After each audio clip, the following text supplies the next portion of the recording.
Have you ever stopped to think that Jesus' coming was prepared by God throughout the entire history of humanity? In today's Gospel, St. Matthew presents Jesus as the servant announced by the prophet Isaiah, the beloved Son of God upon whom the Holy Spirit rests. Isaiah had announced, "Here is my servant whom I have chosen, my beloved, in whom I delight." This promise finds its fulfillment in Jesus. He came first for the people of Israel who had been prepared for centuries through the Scriptures. But his mission would not end there. God had already thought of all of us. The message of Christ would also reach the peoples who were far away, those who did not know God. And this is a great consolation. Our conversion was also in the heart of God. But how does Jesus come to us? He does not come to destroy those who are weak. He does not come to humiliate those who have fallen. He does not come shouting in the streets. The Gospel says that he will not quarrel or cry out. Jesus comes to speak to our hearts.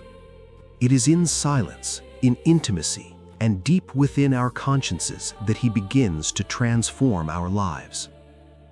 And then we encounter one of the most beautiful images in the Gospel.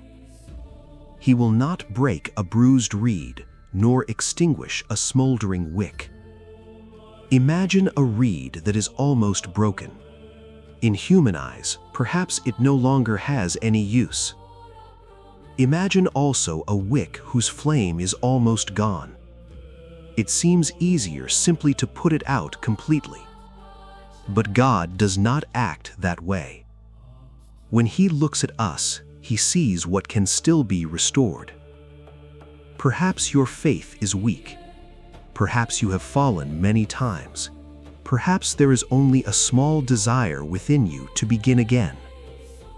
Do not despise that small desire. It may seem insignificant, but God can use that small beginning to accomplish a great transformation. The grace of God does not destroy the little good that still exists within us. It rescues it, strengthens it, and leads it toward perfection.